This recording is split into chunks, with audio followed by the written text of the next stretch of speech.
Welcome to the Health Unfiltered podcast, where we cut through the nonsense and get honest about fitness, nutrition, and mental wellness. I'm Josh Noland, and today we'll be discussing how healthy relationships contribute to overall wellness with Brennan Falks, owner of Path to Great. Brennan, can you tell us a little bit more about yourself and what you do? Yeah, sure. Thanks for having me on.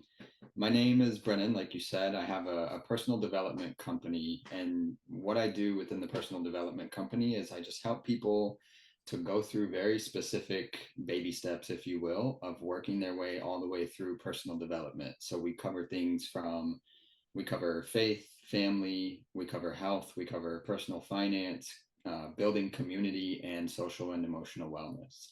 Those tend to be some of the most important things that I have found for creating overall wellness. Very cool. Yeah, it's interesting how when you hear the word relationship, you typically think of relationships with people, but we also have relationships with food, exercise, and mental health. Yeah, yeah, definitely. So that's something that we definitely would take a look at. There's If you have a very negative view toward, let's say, exercising, it's not very likely that you're going to even want to do it whatsoever. And then if you finally get yourself into doing it, it's also not very likely that you're going to reach very many milestones and you're not going to make a whole lot of progress. So cultivating that relationship, like what you called it, is going to definitely help your health journey. Yeah, yeah, I think mental health is the most important aspect to overall wellness. Just like you said, if you're, not motivated to start, or if you do start and you get burnt out, it's not a long-lasting solution. Right. Yeah, What you're are, not going to be able to stick with. I mean, this whole thing, the reason I call my company Path to Great is because it's a very long, unending journey. It takes mhm. a lot of time, it takes a lot of dedication, and you've just got to keep putting that one step in front of the other in order to be seeing progress. And so, keeping your mental state active, healthy, focused in the right direction, that's going to make or break your journey for sure. Yeah, definitely. How'd you get started on the path to great? Yeah, so I had a health scare about 11, no, 12 years ago now. I had gallstones and my gallbladder Hmm. was shutting down, and that was a terrible experience. And the medical diagnosis that I got at the time was to remove my gallbladder. I got a second opinion from a natural doctor, and I was told that I don't actually have to remove my gallbladder, that I can actually just cleanse it out. And so I ended up going through this whole process of rearranging all of my nutrition and doing a few cleanses and things like that. And I was able to rid myself of those stones. And so I actually, despite having a gallbladder infection and gallbladder stones, I still have my gallbladder, which is somewhat of an anomaly. Hmm. Majority of the people that I talk to that have had that problem, they don't have a gallbladder anymore. And so that creates a lot of digestive issues. But that was kind of what kickstarted me in this direction, because at the time I've always been an avid exerciser and I thought that I Hmm. was doing fine. I thought that I was healthy, and then Yeah. that took me for a loop. So I had to really take self inventory and figure out what was going on and start making those adjustments. Yeah. Yeah, that's a big problem for a lot of people. My wife had her gallbladder removed and she still struggles with digestive issues. She tries to take enzymes, but it seems like no matter what, she's affected negatively, especially when she eats, higher fat foods. Yeah. Um, and it's so common for doctors just to want to schedule you for surgery and remove the gallbladder, and it's such a shame. You're so lucky that you found someone to help you, recover without surgery. Yeah, it was a blessing for sure. And it was definitely a very difficult situation, a difficult education that I had to Hmm. undergo. I had to unlearn a lot of stuff and then learn something completely different than what I had always thought and Yeah. believed. But through making those changes, I mean, here we are a decade later, and or maybe more, and my Hmm. health is it's as good as it can be. I mean, everything, I don't have any issues like related to any digestive things at all. So Yeah. I was rearranging my nutrition, focusing on what I'm putting in my mouth every day, getting adequate sleep, exercising regularly, those simple things Mm-hmm. really do make a huge impact. Yeah. Yeah. Are those the kind of things that you advocate for your clients to try? Absolutely. So through the health part of the journey, that's the main three things that we focus on relating to physical health is Mm-hmm. nutrition, sleep, and exercise. If Yeah. we can get those things in proper order, then a lot of the other stuff can start to fall in line. That's when we'll start to tackle things like mental health. So whether Mm-hmm. it's your social emotional well-being or just learning how to cope with various emotions or how to mitigate stress, how to manage stress, those types of things. Yeah. Yeah. It seems like when you focus on exercise, nutrition, and sleep, it'll probably take care of the mental health for the most part, unless there's any underlying issues. Yeah, it definitely helps. I mean, I like to make analogies, and one analogy that I've made is like if you have a vehicle and you want to get in and drive the vehicle, number one, if you can't even open the hood to make sure the engine is in good working Mm-hmm. order, or if you can't open the door to get in the vehicle, Mm-hmm. then you have no chance of driving the vehicle. And so I would equate the hood and the door to your physical body. And if those are not in working order, then you can't tap into the engine, which I would say is your brain, to get it Yeah. in working order. And so you really do have to go in steps. If you start to rearrange the foods that you're eating and they stop contributing to bad sleeping habits, or they stop contributing to being sluggish or brain fog or all these different Mm-hmm. things, then it's a lot easier to start to tackle those mental issues. Yeah. Yeah. Definitely. What types of foods do you recommend your clients to eat or stay away from? So as simple as it can be, I solely recommend whole foods. So anything whole foods related. Whenever we start to get into a little bit more detail, I'm a huge proponent of the GAPS nutrition protocol. I don't know if you've Mm, heard of that. no, what's Um, that? it's so ironically, almost everything that I've seen coming out over the years, it takes its originality within the GAPS protocol. So things like ketosis, Mm, things like fasting, things like nourishing foods, whole foods, all these different trends that have come and gone. The GAPS protocol covers a lot of things, and what GAPS stands for is gut and psychology syndrome, or it can no. also stand for gut and physiology syndrome. Mm-hmm. And so essentially, it's just this whole concept that this lady, Dr. Natasha, created that is about rehabilitating your gut flora, your gut functionality, all these different factors to your gut microbiome. And once you start to heal and solve those problems, then all the other things start to take place as well.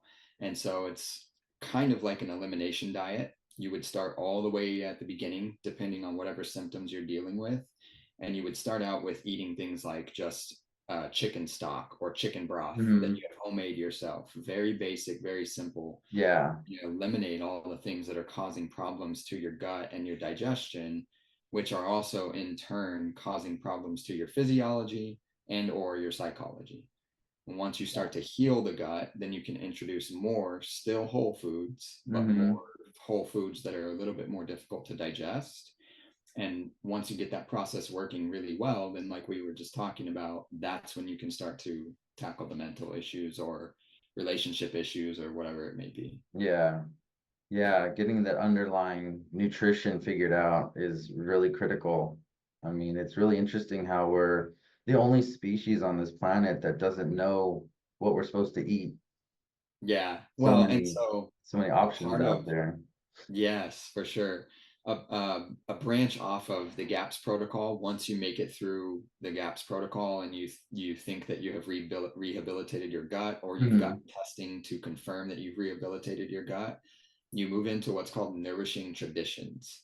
And essentially, nourishing traditions is just a great look at what we would do in the past in a more natural environment without all of the added stuff from factories and chemicals in food and hormone disruptors and all that type of stuff. So when you get back to those nourishing traditions, then you're eating more of just a whole foods, wide variety of meals, and that's going to be more natural consumption compared to what an animal would eat. Like Yeah. you said, a cow knows that its food is grass. Mm-hmm. And for us, it's like, well, we have all these options, all these supermarkets, all these boxed foods and stuff that, I say food, but it's really not Mm-hmm. food.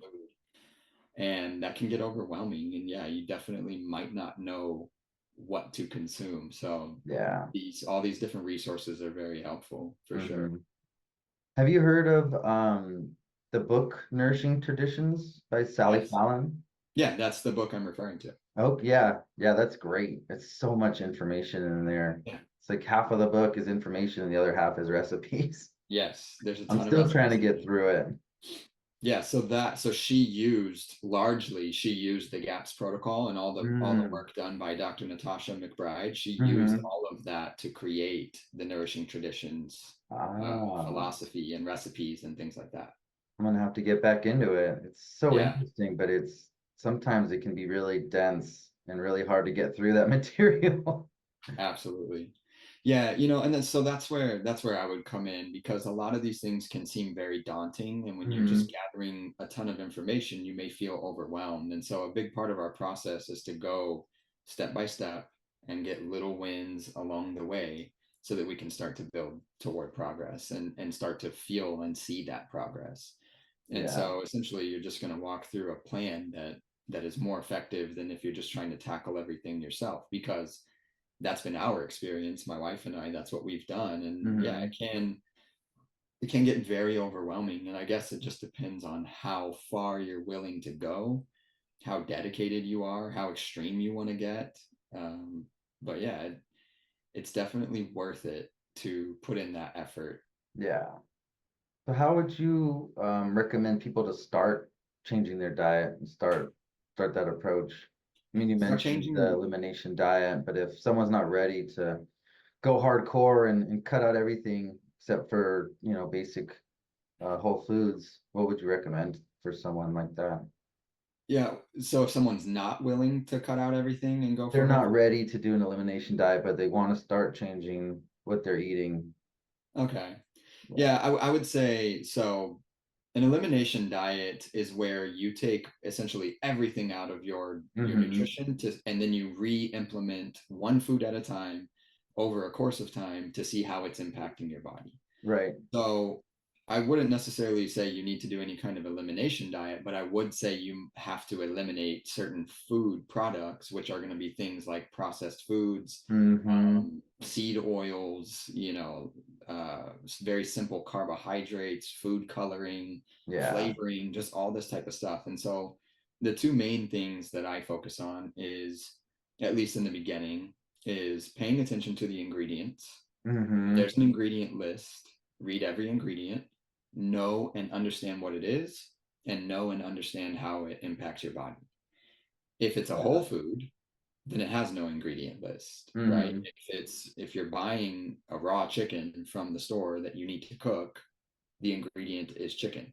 If there's anything else on the ingredients, then you need to find a different brand of a whole chicken or chicken Yeah. breast or whatever, right? But that's the starting point, is Mm-hmm. start to swap everything that you're eating currently for the whole food version of that, or Yeah. whatever is closest to the whole food version of that. And then if you're not able to find whole food replacements for everything that you're consuming, at least start to pay attention to the ingredients that are listed on the box. You would be amazed, or maybe you wouldn't, but a lot of people would be amazed to know that most don't even read the ingredients on the box. They just look at the advertising, they look at the name and the picture of the food, and then they buy it, and it tastes good, so why not? But Yeah. if you knew what you were putting into your body and if you knew what it was doing to you, then you probably wouldn't be consuming it, at least not regularly. Right. Yeah, I mean it's really interesting, the front of the box on foods or food products, I like to call them, it's all marketing. Oh yeah. People don't realize low sugar, low fat, low this, low that. It's all marketing. It doesn't mean anything. And like what you said, you got to look at the list of ingredients. And Yeah. it's so crazy because, there was a big push for the nutritional facts label, which is great. That's important to know the nutrients and the protein content and the fat, but it's really not as important as the ingredients list. Like you said, I mean, what is this thing actually made out of? And Right. it's just, some people don't even know that the ingredients list is in order of the most amount of ingredients is the first thing, and the last is the least, and it goes all the way through. And it's like you can Yeah, really get a good idea of what something's made out of and how healthy it is by looking at that. And if you can't absolutely. pronounce Yeah. it, you shouldn't eat it. Yes. Yeah. When you pick up your box of cereal and it starts out with saying uh, cornstarch or corn flour or whatever, and then Hmm. the very next ingredient says sugar, Yeah, and then it goes into all these other things. It's like, well, you're basically eating ground up corn and sugar. yeah, That's your cereal, and that is not yeah. a meal. That's not nourishing to your body. So Hmm. yeah, that's a big one. Teaching people to pay attention to ingredient lists, to understand what the ingredients are, where they come from. That's a big one too. There's a lot of ingredients that food companies, large companies are allowed to put in the ingredient list that are very vague. So Hmm. something like natural flavors is a Yeah, very vague and mysterious phrase that can hide a lot of things. And so you have to be paying attention to that, and you have to research and understand where that's coming from if you're ever wanting to make these real lasting changes. And again, like I said before, it all depends on how extreme you want to go and what benefits you want to see. And the hmm, more extreme you go, obviously with balance, the more extreme you go, the better results you're going to get. yeah, of course. What does your diet look like? We eat strictly whole foods. We follow the GAPS protocol for the most Hmm. part, and so majority of the time, like a typical day would be in the morning. I break my fast from the previous day with 3 eggs, Hmm. sauerkraut, avocado, maybe a little bit of sweet potatoes on the side. Um, we'll eat some. If it's not sauerkraut, it'll be kimchi, and then we may or may not have a small serving of fruit, like one banana, a few blueberries, whatever. That's Hmm. enough to fill me. And then at lunchtime, we'll usually have something like some good grass-fed beef, maybe some chicken breast, chicken drumstick, something like that. Hmm. And then in the evening, depending on how everything's going with the day and the kids, and if I'm working late or whatever, then sometimes we'll just eat some eggs again, and very similar Yeah. to what we started the day with. Or other times we'll have a little bit more elaborate of a meal where my wife will prepare, again, Hmm. grass-fed beef, or maybe we'll have chicken broth or something like that. That sounds good. Yeah, but it's very, there's no in between snacking. There's a good Hmm. amount of time in between each meal to digest that meal. There's zero processed foods. We're not consuming any of that stuff. We're eating in a window from about 8 a.m. to 5 p.m. Hmm. We're fasting the rest of the night, particularly while we sleep, of course. Um, yeah, and then if we want something sweet, generally it's just going to be fruit. Sometimes we'll consume something with honey. My wife makes sourdough bread. She uses a einkorn flour and makes sourdough bread, so sometimes we'll have that with honey. Oh, But yum. yeah, that's really it. Cool. Yeah, it's really a shame how some people demonize fruit. Yeah, I mean, yeah, I've seen that a lot. it's like the best thing you could eat to soothe your, sweet tooth. And it's like Yeah, some people are just like, oh, there's so much sugar, there's, this and that, but they don't realize it's got the fiber, it's got the vitamins and minerals, and it's, one of the best things you can eat besides, animal protein. yeah, yeah. So I understand the logic. A lot of Hmm. a lot of people who are demonizing fruit are talking about how it spikes your blood sugar, and Yeah. yes, the food contains a lot of sugar and all those Hmm. things. What they're failing to acknowledge, or at least tell to their audience, is that if you start your meal with protein and or fat or both, Hmm. you're going to stabilize your blood sugar. And whatever you consume after that is not going to spike your blood sugar. So, like I was telling you, at breakfast time, we'll start with eggs, avocado, maybe sauerkraut, whatever. And now our blood sugar is stable. The first thing that's coming into our body is something that's stabilizing our blood sugar. It's Yeah. got a full spectrum of nutrients, amino acids, all those different things. So then when I eat a banana or something after that, my blood sugar is not like, whoa, what is this spike of sugar? Right. The other thing is, yeah, like you mentioned, within fruit, it's not just sugar like a scoop of table sugar. It Hmm. may have the same amount as the scoop of table sugar, but it's got nutrients, minerals, fiber, all that different stuff. The best thing that I've found and that I teach is to consume it with or after protein. Yeah. Yeah, I'm definitely a big advocate of eating your protein first. And then I like to tell people you can pretty much eat whatever you want after that because you're gonna be full if you're eating the right amount of protein. Yeah, protein and fat, man, those are going to fill you up and keep you full for a Mm-hmm. very long time. If, Yeah. for example, if in the morning, if there's a circumstance where we didn't go to the grocery market, but we need more avocado and we don't have any, and so my Mm-hmm. breakfast is more of just the eggs and the other stuff. Sometimes I'll eat some green olives or something like that to try to get the fat, or maybe, have some coconut milk or something related to that. But if I don't consume enough fat with the meal, I find myself getting hungry earlier. And so that's something for a lot of people to know. It's very primitive, very basic, but if you can understand that, then that can help kill a lot of food cravings that you're getting, because that fat is going to help satiate your hunger. Mm-hmm. Definitely. Yeah. It's so important. Thank you for sharing that. Yeah, for sure. So what's your take on exercise? Um, I have exercised since I was 15. I started with P90X and I did Uh-huh. that every day of the week for 4 years. Is that like Once, yeah, um what's that called? Oh my God. Um Not Zumba. Um P90X. I can't think of it. it's video guided exercises, and it's Hmm. you throughout the whole course, you're exercising every muscle group within your body. Yeah. Um, Is and it more of a high intensity? it's somewhat high intensity. Yeah, it's definitely weight training. Yeah. Well, So there's a lot CrossFit, of I was that. thinking, is it similar to CrossFit or it's more like at home No, kind it's at of? home for sure, and it's not so much similar to CrossFit because you're not exercising your entire body in one day. You're doing some compound movements, but Hmm. you'll have a focus on like your chest and your back muscles. So on that day, you'll do a lot of push-ups, a lot of pull-ups. Yeah. But then the next day you'll switch to something like your quads and your glutes, or Hmm. just whatever it is. But anyways, I started that and I did that consistently for about 4 years. And Yeah. once I got to the point of almost memorizing majority of that, I started just kind of adding in my own mix of things, doing a Hmm. few other exercises and things like that. But I've been exercising, yes, for I guess 16 years now, a minimum Wow. of 4 days a week.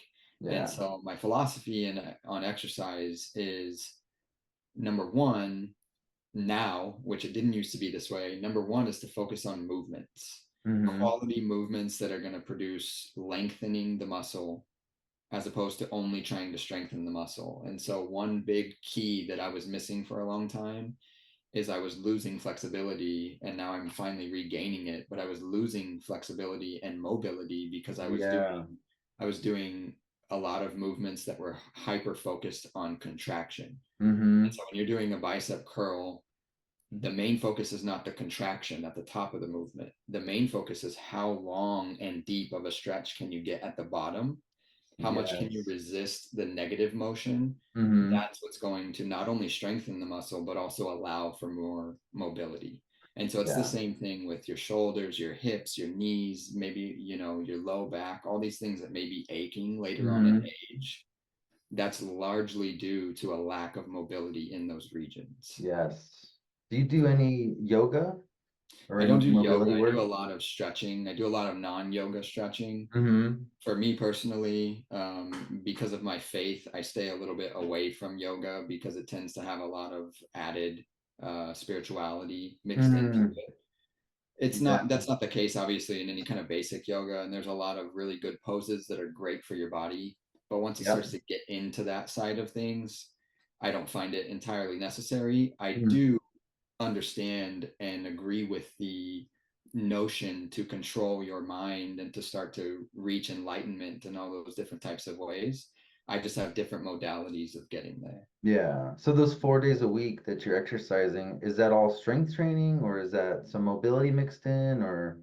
Yeah, so that's the minimum that I've done over the course of like 16 years. I've Yeah. never gone a week without at least 4 days a Mm-hmm. week. Wow, that's quite a However, commitment. my consistent routine is all 7 days. On Saturday, which I believe to be the Sabbath, that's the day that I stretch. Mm-hmm. All the other 6 days of the week are a lot of mobility and strength training. So, for example, one of my favorite days is hips, glutes, and hamstrings. Mm-hmm. Do a lot of hip mobility. I do a lot of deep squatting, a lot of hamstring stretching, Nordic Yeah. curls, just a whole host of things to add longevity to those parts of my body. Sweet. Yeah. Yeah, it's so important. A lot of people, they get into exercise and they want to get all big and strong and they don't think about mobility or flexibility. And that's, really important for, protecting yourself from injury, in and out of the gym. And so Yeah. it's an important aspect. Yeah. I'm guilty of that very thing. I had a knee Yeah. injury. I had a knee injury when I was like 19, Mm-hmm.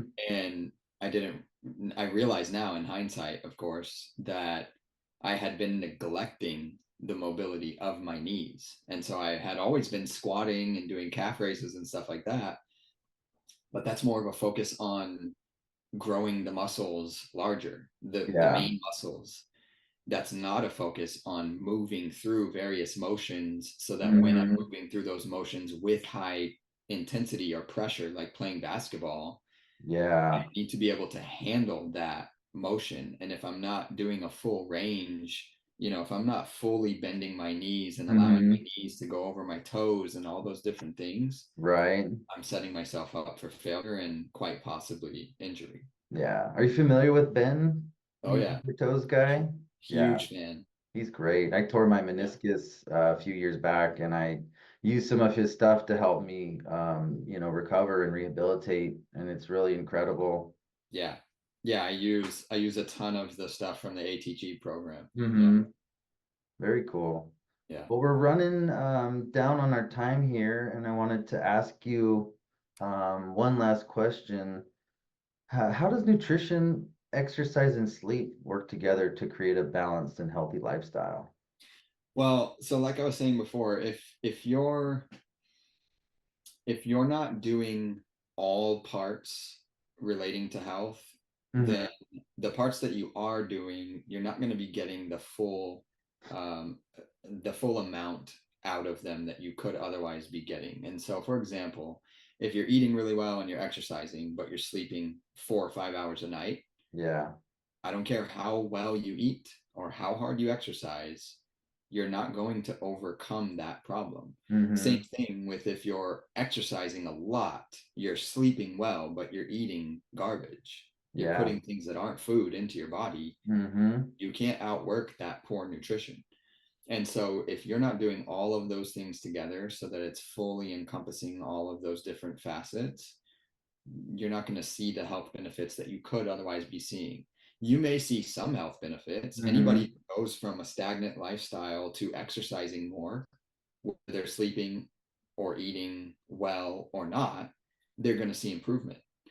But it's when you start to get the lasting improvements and when you really start to fix the quality of the car, as I called it earlier, Right. that's when you're going to start to see these things that are going to carry you through into the next steps that are going to last several decades instead of, yeah, I exercised for a year or 6 months and I Hmm. saw improvements, but I gained all the weight back. Well, you probably gained the weight back because of one of these various things that you just completely neglected. Yeah. Yeah, it's great. When you put it all together, they all complement each other. And like you said, if you're missing one, you're never going to be able to optimize your health and be your best self. Right. So with that in mind, is there one thing that you would recommend for folks who want to get started, one thing they can do to get started today? The number one thing that I would suggest that everyone does immediately is figure out your nighttime routine. Mm-hmm. Get that in a good working order. So get rid of your screens at least an hour before you go to sleep. make sure you're using dim lights, or you could even use red lights. In Mm. my house, we have red light bulbs in our bathroom because that's where we're finishing up our routine. Mm-hmm. If you can get your circadian rhythm to get back into its natural rhythm of working with the sun and the moon, then that's going to help you get a better night's sleep. And so, first and foremost, get your nighttime routine in order, get to bed early, and focus on getting those full 7 to 9 hours of sleep every single night. If you can start doing that, that's going to really help a lot of other things line up. Sleep is one of the most overlooked but most important things because it's the moment that your body starts to repair itself. Mm-hmm. Your body's created to repair itself, to regenerate, whether it's at the cellular level, the organ level, or whatever it is, the mental level. All these things take place whenever your body is completely rested, you're not stressed out, your cortisol is not spiked, all these different factors play a part. And if you're using that time to sleep and recover, you're going to start to see benefits immediately. And that's one of the easiest things to control, is just start to practice that discipline of going to bed on time and getting enough sleep. Yeah. It's the easiest thing to control, but it might be harder done than said. Oh, absolutely. And all of this is, and it really is. It's easy to say it after having done it for so long, but I definitely understand the struggle that comes with Mm-hmm. it. Yeah. And that's a big part of the process. Like I said earlier, if you're getting these small wins and you're taking baby steps, that's going to help continue to give you the steam to keep going. And so something like getting better sleep is a very small factor that you can control. It almost just requires that you turn off your screen 1 hour before going to bed. So Mm-hmm. I would say get in bed before 10:30.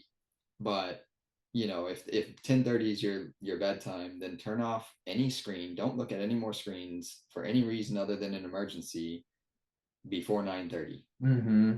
Anything after 9:30, don't look at the screen. Don't look at any bright lights. Make sure Yeah. that your lights are low and you're getting yourself prepared for rest and sleep. You're not taking on any stressful activities. Mm-hmm. All the different factors are going to make a big difference. You're not working out right before bedtime. Absolutely not. Yeah. Yeah. Do not do that. Yeah. All the people who go to the gym at the night, I'm just like, man, if you Mm. only knew. Yeah, it's tough. My wife went to the gym 2 weeks ago. She went later in the day. She got busy and she came home and she's like, I am wide awake. I cannot go to sleep. And she had the Yeah. hardest time going to sleep. And that's why I like to work out in the morning. I like to work out fasted, get it Yeah. Same done, here. get it, check it off the list. Don't have to worry about it the rest of the day. So Yeah. great. Well, let's wrap it up by you, if you want to let people know where they can find you, learn more about what you do. Where can people do that? Yeah, for sure. You can go to my website. It's currently under construction, but the website is pathtogreat.co. Mm-hmm. There you can find links to social media. You can find a link to my services, all that type of stuff.